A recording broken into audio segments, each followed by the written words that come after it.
Bonjour à tous, j'ai la chance d'intervenir dans ce webinaire plutôt pour vous parler des limites de l'intelligence artificielle et pourquoi finalement aujourd'hui chez Handicall on parle plutôt d'humain augmenté. Donc Handicall, comme vous l'avez dit précédemment Rémi, en effet on est expert de la relation client et aussi surtout expert de la conformité fournisseur en partenariat avec Provigis. Donc on a aujourd'hui une quinzaine d'agents dédiés qui réalise des missions de contrôle de documents et de traitement de campagne d'appels sortants vers vos fournisseurs.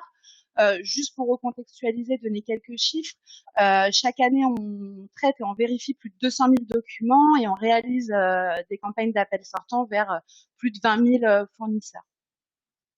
Donc pour rentrer dans le vif du sujet et l'intelligence artificielle au service de la relation client, en fait nous c'est quelque chose qu'on a vu émerger réellement en 2017 et l'intelligence artificielle rentre vraiment aujourd'hui dans la gestion de la relation client. Donc ça a été marqué par la révolution client que vous connaissez tous et l'arrivée de l'internet mobile via les réseaux 4G, 5G. Et on parle maintenant en fait d'hommes connectés. Donc ça a fait naître une nouvelle pratique qu'on appelle l'expérience client ou l'expérience fournisseur pour vous les acheteurs, euh, qui en fait aujourd'hui nous en tant que centre de contact, on doit savoir offrir une relation toujours plus personnalisée et performante. Donc, de façon tout à fait opérationnelle, voici quelques cas d'usage de l'intelligence artificielle qu'on utilise aujourd'hui. Donc tout d'abord sur l'optimisation des processus, alors il va y avoir beaucoup de liens avec ce que vous avez présenté précédemment, mais aujourd'hui voilà, on a des logiciels qui sont capables d'automatiser, de robotiser des tâches à faible valeur ajoutée. Donc très concrètement pour un agent aujourd'hui, les logiciels sont capables d'aller chercher une information sur une application client, de l'afficher et de réaliser des actions automatiques d'envoi d'email ou de clics répétitifs. Ensuite, sur la gestion des interactions, alors on en a parlé aussi beaucoup précédemment sur la voix et l'écrit.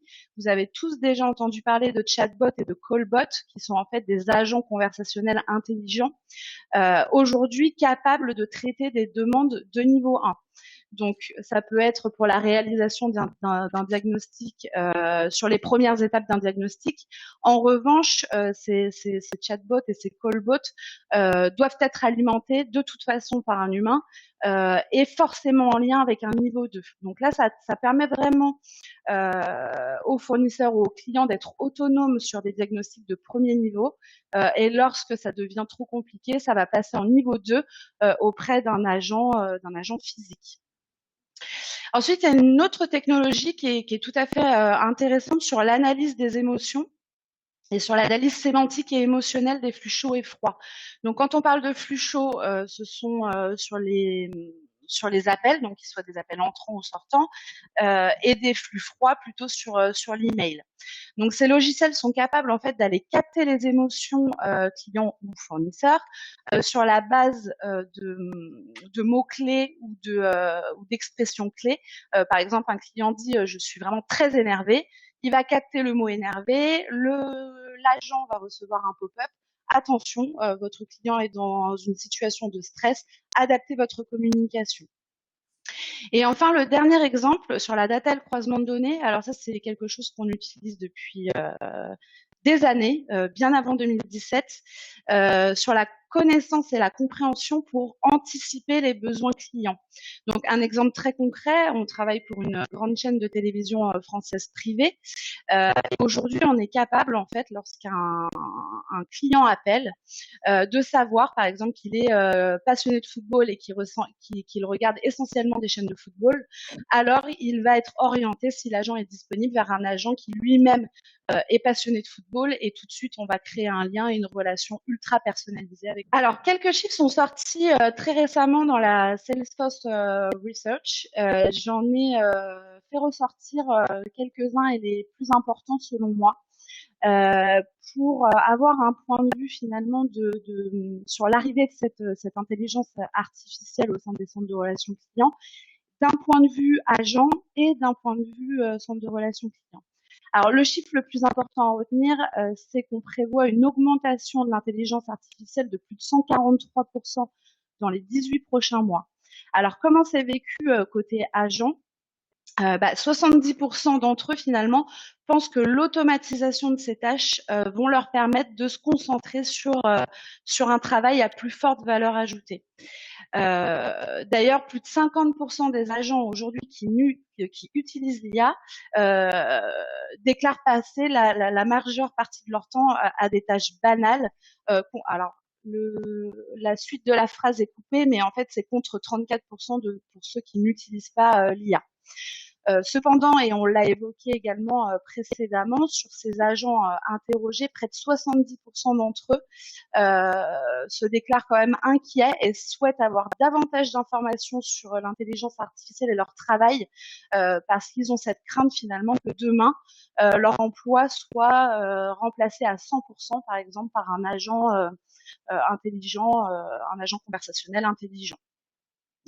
Alors, côté centre de relations clients, finalement, aujourd'hui, c'est seulement 24% des services clients qui utilisent l'intelligence artificielle, 34% qui prévoient de l'utiliser dans les 18 prochains mois, mais près de 80% des responsables de services clients, et ça, c'est une information qui est très importante, disent que l'intelligence artificielle ne remplacera jamais, finalement, l'interaction humaine.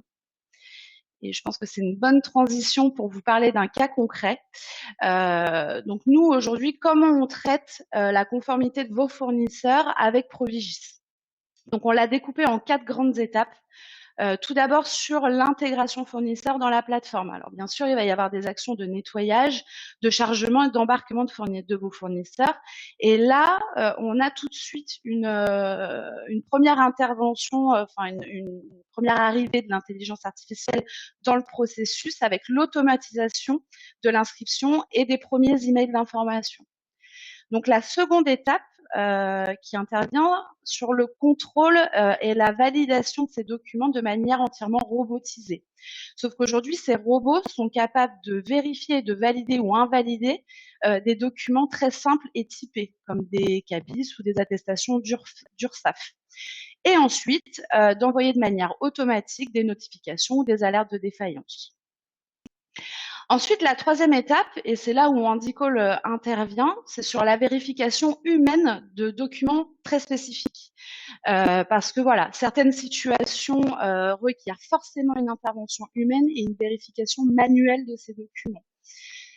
Et on a mis pour exemple des documents qui seraient scannés et donc illisibles, des attestations d'assurance, parce que une assurance égale un type d'attestation, des codes de conduite, la loi Sapin, etc. Et enfin, la dernière étape, et c'est là où on recrée finalement une relation humaine entre le fournisseur et l'agent, vient sur les campagnes téléphoniques d'inscription et de complétude. Et c'est grâce à cette dernière action qu'on arrive à atteindre des taux de complétude et de conformité élevés. En fait, nos agents vont contacter vos fournisseurs. Alors, on sait qu'il y a souvent des changements de poste. Alors, parfois, les emails d'alerte, lorsque le dossier est incomplet, n'arrivent pas vers la bonne personne. Alors, c'est important de rechercher le contact référent, de le qualifier, donc adresse email, nom, prénom, fonction, etc. Et de l'accompagner finalement dans l'inscription et l'aide sur l'utilisation de la plateforme. Et on se rend compte qu'en appelant ces fournisseurs et en recréant ce lien humain, finalement, on arrive à leur faire entendre et comprendre l'importance du dépôt de leurs documents sur la plateforme Provigis, et parfois il y avait simplement une incompréhension sur le fonctionnement de la plateforme. Voilà, donc le fait de recréer ce lien humain permet vraiment d'obtenir des taux de conformité élevés et attendus par vous les acheteurs, forcément. Et donc, on peut passer à la dernière slide. Donc, finalement, pour Handycall, l'intelligence artificielle, est-ce qu'elle est un mythe ou une réalité? Très clairement, c'est une réalité. Alors, c'est une technologie qui est innovante et indispensable pour nous aujourd'hui en tant que centre de contact. Maintenant, est-ce qu'elle est capable de remplacer un conseiller? La réponse est non.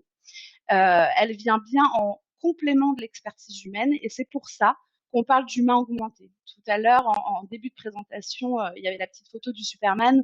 Bah, c'est exactement ça. Donc, ça va permettre vraiment aux agents d'alléger les tâches répétitives à faible valeur ajoutée et de gagner en productivité. Bien sûr, ce sont des outils d'aide à la décision. Ça va permettre une immédiateté et une continuité de service. Ça rend le client ou le sœur autonome pour des réponses de niveau 1 et ça permet vraiment une ultra personnalisation de la relation client. Donc la conclusion en fait pour nous sur ce sujet, c'est que la clé du succès, c'est bel et bien l'alliance de l'humain et de l'intelligence artificielle.